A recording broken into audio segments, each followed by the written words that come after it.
Bonjour chers amis auditeurs et auditrices, c'est Hervé Chesville à l'antenne, très heureux de vous retrouver pour notre rendez-vous hebdomadaire Panorama Info. L'année 1923 fut marquée par un gigantesque échange de population entre la Turquie et la Grèce.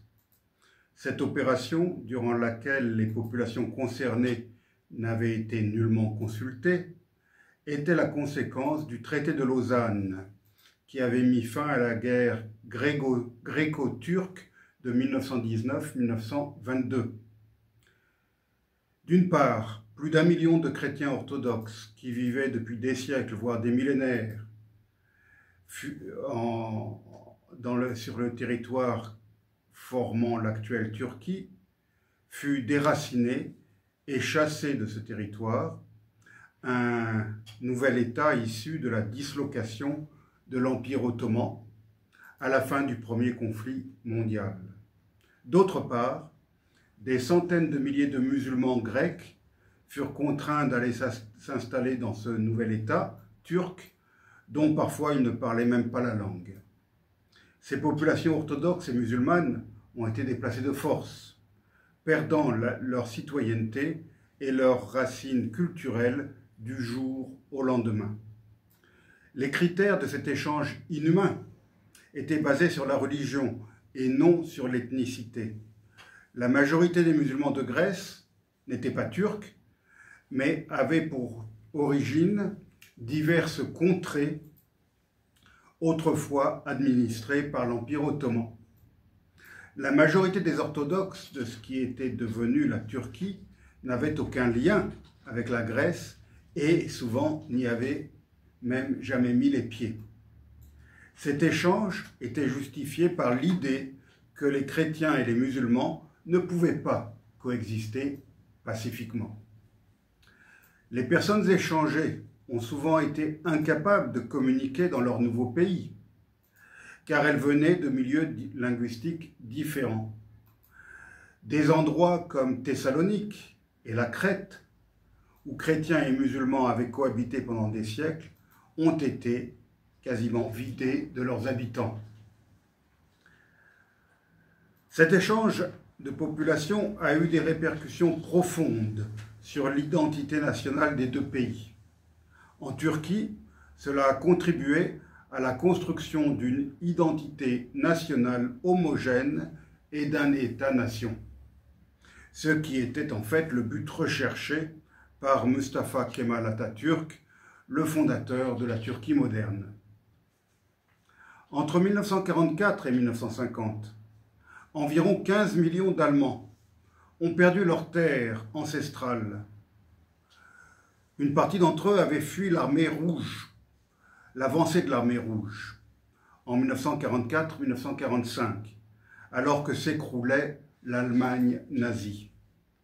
C'est d'ailleurs durant cette période qu'eut lieu un naufrage encore plus meurtrier que celui du Titanic en 1912, mais que l'on a complètement oublié.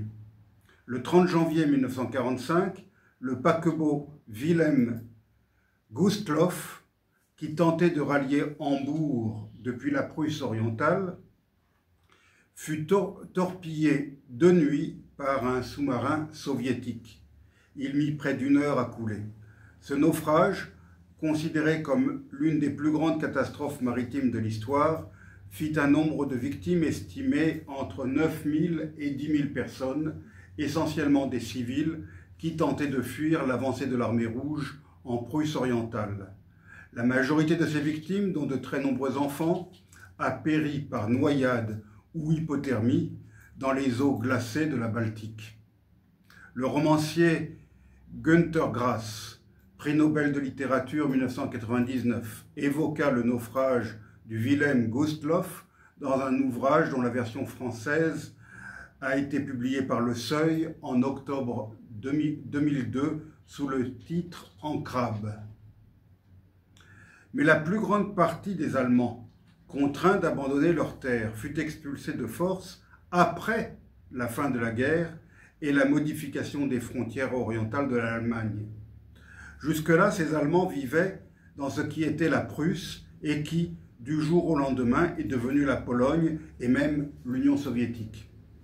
En effet, la Pologne s'est déplacée vers l'ouest, aux dépens de l'Allemagne. En 1939, elle avait perdu un tiers de son territoire au profit de l'Union soviétique, à la suite du pacte germano-soviétique entre Hitler et Staline.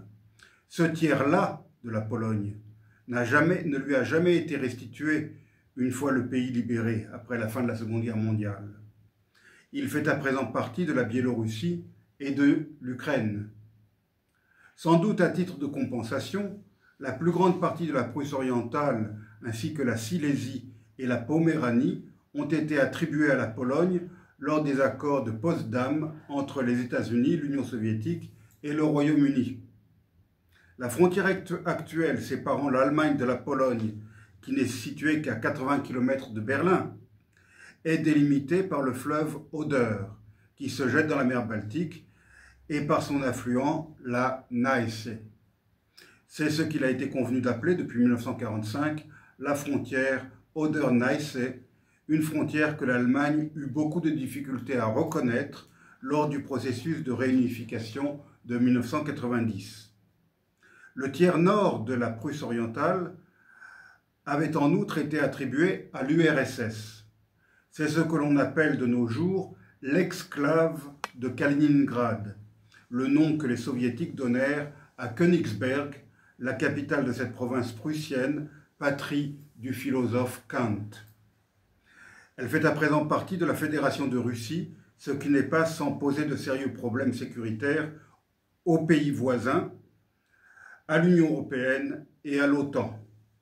Ces territoires, Prusse orientale, Silésie et Poméranie, n'avaient jamais été polonais ou russes et étaient peuplés d'Allemands. De nos jours, les nouveaux territoires attribués à la Pologne sont entièrement peuplés de Polonais, souvent originaires du tiers oriental de la Pologne, annexé par l'Union soviétique en 1939. Et l'exclave de Kaliningrad est quant à elle peuplée de russophones venus de toute l'ancienne URSS. Des Allemands, il n'y en a plus du tout. Ils ont tous été contraints de s'installer dans ce qui restait de l'Allemagne et ils n'ont reçu aucune compensation pour les maisons, les terres, les commerces et les usines qu'ils avaient été contraints d'abandonner. Tout cela a été confisqué sans indemnité et appartient désormais à des Polonais ou à des Russes pour ce qui est de Kaliningrad. Il convient aussi de se souvenir qu'entre 1 demi-million et 1,1 million Allemands originaires de ces territoires perdus n'ont pas survécu à l'exode, morts de froid ou d'épuisement ou victimes de tueries de représailles de la part des vainqueurs. Cette tragédie est complètement passée inaperçue à l'époque. Qui se souciait alors du sort des vaincus, suspectés d'être tous des nazis? Les Allemands ethniques de Tchécoslovaquie connurent un sort similaire, tout aussi tragique. Cette population germanophone vivait depuis la fin de l'Antiquité dans cette région de 28 000 km² appelée Sudète, qui est située sur la frontière avec l'Allemagne, la Pologne et l'Autriche, formant une sorte de triangle assez montagneux et boisé, séparant la République tchèque de ses voisins. Comme le reste de la Tchécoslovaquie, les Sudètes faisaient partie de l'Empire austro-hongrois, qui fut démantelé par le traité de Versailles de 1919, qui amena la création de la Tchécoslovaquie, un nouvel État à majorité tchèque à l'ouest et à majorité slovaque à l'est. Les germanophones des Sudètes se retrouvèrent donc minoritaires dans le nouvel État tchécoslovaque. C'est cette situation qui amena la crise des années 30, laquelle fut attisée par le régime nazi, arrivé au pouvoir à Berlin en 1933. Hitler revendiqua ouvertement les Sudètes et instrumentalisa la population germanophone par l'intermédiaire de nazis locaux pour arriver à ses fins. Il y parvint grâce aux accords signés à Munich en septembre 1938 par l'Allemagne, l'Italie, la France et le Royaume-Uni, en l'absence du moindre représentant du principal intéressé, à savoir la Tchécoslovaquie. C'est ainsi que la région des Sudètes fut annexée au Reich allemand, première étape du démantèlement complet de la Tchécoslovaquie dès l'année suivante, avec l'occupation de la Tchéquie et sa transformation en protectorat, et avec la proclamation de l'indépendance de la Slovaquie, devenue un État vassal du Reich. Les germanophones des Sudètes allaient payer très cher leur soutien au Troisième Reich, puisqu'ils furent tous impitoyablement chassés de chez eux entre avril et octobre 1945, après la libération de la Tchécoslovaquie par l'armée rouge et l'établissement dans ce pays d'un régime pro-soviétique. Ce sont plus de 3 millions de germanophones qui furent ainsi repoussés en dehors des frontières tchécoslovaques, en Allemagne et aussi en Autriche. Tous leurs biens ont été confisqués. De nos jours, il ne reste qu'environ 70 000 germanophones dans les Sudètes. Ce sont les descendants de ceux qui s'étaient opposés à l'annexion et qui avaient participé à la résistance tchécoslovaque au nazisme. Comme celui des Allemands de Poméranie, Silésie et Prusse orientale, le sort des germanophones des Sudètes ne suscita aucune compassion au sein des dirigeants et de l'opinion publique de l'époque. L'Europe en ruine, après 6 années de guerre, d'occupation, d'extermination et de destruction massive, avait d'autres priorités que la question des millions de réfugiés germanophones suspectés, à tort certainement, d'être tous des nazis. De nos jours, la grande majorité de ces Allemands des territoires perdus à l'Est et de ces germanophones des Sudètes, ainsi que leurs nombreux descendants, sont des citoyens de la République fédérale d'Allemagne. En 1945, le Haut Commissariat des Nations Unies n'existait pas encore et ces millions de réfugiés durent s'installer dans une Allemagne en ruine sans assistance internationale. L'Allemagne n'existait plus en tant qu'État. Il fallut attendre 1949 pour voir 2 États allemands renaître, l'un à l'ouest et l'autre à l'est. Les autorités de ces 2 républiques rivales avaient bien d'autres soucis que de prendre en charge les réfugiés de l'Est qui reçurent très peu d'assistance. Nul doute que nombre d'entre eux ont encore la nostalgie de la maison familiale perdue, du village ou de la ville perdue, de la vie certainement idéalisée que leurs grands-parents et arrière-grands-parents menaient là-bas.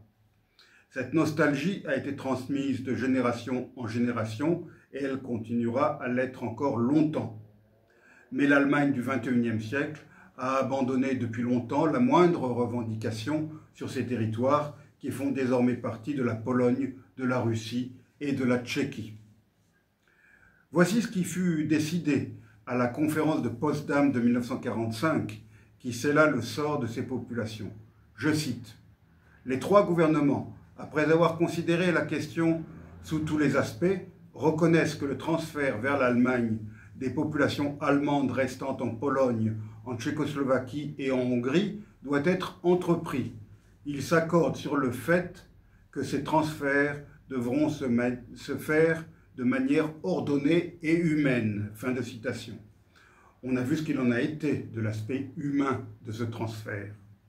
Les principales raisons invoquées pour cette cruelle décision étaient, pour de nombreux historiens, la raison principale d'un tel transfert de population correspondait à un désir de créer des nations homogènes. Ensuite, les dirigeants des 3 pays participant à la conférence de Potsdam voyaient les minorités allemandes comme une source potentielle de troubles. Les soviétiques et les administrations communistes du bloc de l'Est considéraient les minorités allemandes restantes comme une potentielle 5e colonne qui pourrait interférer avec la soviétisation de ces pays. En général, les alliés occidentaux espéraient obtenir une paix plus durable en éliminant les minorités allemandes. Ensuite, les alliés déclarèrent les Allemands collectivement responsables des atrocités nazies et le déplacement de populations allemandes était donc considéré par les alliés comme une légitime punition infligée aux Allemands. Enfin, des considérations politiques soviétiques ont aussi justifié les décisions de Potsdam. Staline voyait dans ces expulsions un moyen de créer l'antagonisme entre les pays satellites de l'Union soviétique et leurs voisins. Ces États auraient alors besoin de la protection durable de l'URSS. Le XXe siècle a connu, hélas, d'autres exodes forcés, d'autres échanges de population, d'autres expulsions de masse. Je pourrais citer par exemple ce qui se produisit dans le sous-continent indien en 1947, lorsque le Royaume-Uni opta, à la veille de l'indépendance, pour une solution à deux États, l'un à majorité musulmane, le Pakistan, et l'autre à majorité hindoue, l'Inde. Cette décision eut des conséquences tragiques, puisque la violence intercommunautaire entre hindous, sikhs et musulmans causa la mort de centaines de milliers, voire de millions de personnes. Elle provoqua en outre la fuite de 14 millions d'hommes, de femmes et d'enfants musulmans d'Inde tentant d'aller au Pakistan nouvellement créé et hindous du Pakistan fuyant vers l'Inde. Comme pour les Allemands à la même époque, ces réfugiés ne reçurent que très peu d'assistance et ils durent se débrouiller pour s'installer dans leur nouveau pays. De nos jours, des dizaines de millions de Pakistanais sont les descendants de ces musulmans indiens, tandis que des dizaines de millions d'Indiens sont les descendants de ces hindous ayant dû quitter le Pakistan. Comme pour les Allemands, cette tragédie est pratiquement oubliée, sauf bien sûr dans la mémoire transmise de génération en génération parmi les descendants de ces victimes de la partition du sous-continent. En 1974, l'île de Chypre fut envahie par l'armée turque. Celle-ci expulsa manu militari la population hellénophone et chrétienne de la zone dont elle s'était emparée et qu'elle continuait à occuper jusqu'à aujourd'hui. Les autorités d'occupation confisquaient les terres, maisons, commerces et autres hôtels appartenant aux Chypriotes grecs pour les donner à des colons turcs venus d'Anatolie. Là encore, ces déplacés ont dû compter sur eux-mêmes ainsi que sur la solidarité de leurs parents et amis du sud de l'île pour reconstruire leur vie après avoir tout perdu. Qui se souvient de nos jours de cette tragédie? La majorité des Chypriotes turcophones et musulmans du sud de l'île s'est réinstallée au nord, en zone occupée, même s'ils n'ont pas été chassés par la force, comme ce fut le cas pour leurs compatriotes hellénophones et chrétiens du nord de l'île. Cette tragédie de 1974 a donc constitué une répétition, à plus petite échelle, de ce qui s'était produit en 1922 entre la Grèce et la Turquie, un échange de population. En 2023, 120 000 Arméniens du Haut-Karabakh ont été chassés de leurs terres ancestrales par les autorités azerbaïdjanaises qui venaient de s'emparer du territoire par la force. Cette population a tout laissé derrière elle: terres, maisons, fermes, commerces, églises plus que millénaires et cimetières. Depuis, ils survivent en Arménie. Seule la solidarité arménienne leur a permis de s'y installer, souvent dans une grande précarité. Mais ils n'ont pas perdu espoir de pouvoir un jour rentrer chez eux. Ces tragédies ne sont que quelques exemples de l'histoire récente. J'aurais aussi pu mentionner les Pieds Noirs d'Algérie, obligés de quitter leur pays en 1962. Ils étaient environ 1 million. Toutes ces tragédies sont aujourd'hui oubliées ou ignorées du plus grand nombre. Ces populations victimes d'un sort injuste, d'accords passés entre grandes puissances ou d'états de fait qui leur ont été imposés, ne font plus parler d'elles. Elles n'ont pas pris les armes. Elles n'ont pas commis d'actes terroristes pour faire avancer leur cause. Elles n'ont ni massacré, ni pris d'otages. Et surtout, elles n'ont pas vécu de l'aide internationale pendant des décennies. Lorsque l'État d'Israël fut créé en 1948, environ 700 000 Arabes ont fui leurs terres pour se réfugier en Cisjordanie, à Gaza, en Jordanie, en Syrie et au Liban. D'autres préférèrent demeurer en Israël et eux et leurs descendants sont des citoyens israéliens. Ils sont à présent près de 2 millions, représentant environ 20% de la population israélienne. Quant à ceux qui ont fui, leurs descendants se comptent en millions. Parallèlement, entre 1948 et la guerre des 6 jours de 1967, environ 800 000 juifs des pays arabes ont dû fuir ou ont été expulsés. Leurs biens ont été confisqués par les autorités de ces pays. Certaines de ces communautés étaient très anciennes et existaient depuis l'Antiquité, comme par exemple les Juifs de Djerba, installés dans cette île bien avant l'invasion arabo-musulmane de ce qui est aujourd'hui la Tunisie. Dans certains pays arabes, la population juive constituait de très importantes minorités, comptant des centaines de milliers de personnes, comme par exemple au Yémen, en Irak, en Algérie ou en Tunisie. Combien sont-ils dans ces pays de nos jours? En Égypte, qui compte 100 millions d'habitants, il n'y a plus que 10 juifs, tous âgés. En Jordanie, il n'y en a plus aucun, tout comme en Arabie Saoudite et en Syrie. Il en reste 4 en Irak, sur une population de 39 millions d'habitants. Au Liban, ils sont une centaine, dans un pays de 7 millions d'habitants. Pour sortir du monde arabe proprement dit, en Iran, ils sont 8300 au sein d'une population de 83 millions d'Iraniens. La Tunisie, qui comptait 105 000 juifs en 1948, n'en compte plus qu'à peine plus d'1 millier pour une population totale de 12 millions d'habitants. En 1954, il y avait 120 000 juifs en Algérie. Ils ne sont plus aujourd'hui que quelques dizaines et les synagogues sont toutes devenues des mosquées. Au Maroc, pourtant un peu plus tolérant envers cette minorité, on en compte moins de 3 000 alors qu'il y en avait 238 000 à l'époque du protectorat français. On l'aura compris, la présence juive multiséculaire dans le monde arabo-musulman a été quasiment éradiquée entre 1948 et 1967. La plus grande partie de ces juifs, ainsi que leurs descendants, vit aujourd'hui en Israël, dont ils sont citoyens. Là aussi, ils ont dû reconstruire leur vie sans beaucoup d'assistance. 700 000 Arabes et 800 000 Juifs ont donc été dépossédés de leurs terres et de leurs biens depuis 1948. Ne s'agit-il pas là d'un échange de population, comme ce fut le cas pour les Grecs et les Turcs, pour les musulmans et les hindous, pour les Chypriotes? Le sort de ces populations arabes et juives fut cruel, comme celui de ces autres populations que je viens de citer.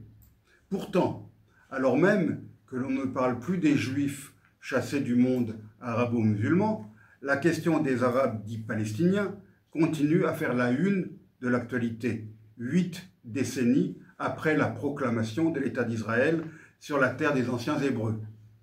Cette page de l'histoire ne semble pas avoir été tournée, contrairement à celle des Grecs d'Asie mineure ou des musulmans de Grèce, à celle des Allemands de Poméranie, de Silésie et de Prusse orientale, à celle des germanophones des Sudètes, à celle des musulmans et des hindous du sous-continent indien, à celle des Chypriotes ou à celle des Arméniens du Haut-Karabakh. Pourquoi notre mémoire historique est-elle aussi sélective, aussi discriminante? Y aurait-il des bonnes victimes qu'il convient de soutenir génération après génération et d'autres qu'il faudrait oublier définitivement? Y aurait-il des causes légitimes dont il faut se souvenir et que l'on se doit de soutenir des décennies durant et d'autres qui sont à oublier et à jeter aux poubelles de l'histoire? Est-ce la violence terroriste utilisée par les mouvements palestiniens depuis plus d'un demi-siècle qui a fait que la cause qu'ils prétendaient incarner a obtenu une telle légitimité internationale et un soutien croissant, comme on l'a encore vu dernièrement avec la reconnaissance par la France et par d'autres pays d'un prétendu État palestinien qui n'existe pas sur la carte du Proche-Orient? En tout état de cause, je vous invite, chers auditeurs, à méditer sur ces douloureuses et perturbantes questions mémorielles et historique. C'est sur ces paroles que je vous souhaite une bonne semaine et que je vous dis aussi à la semaine prochaine.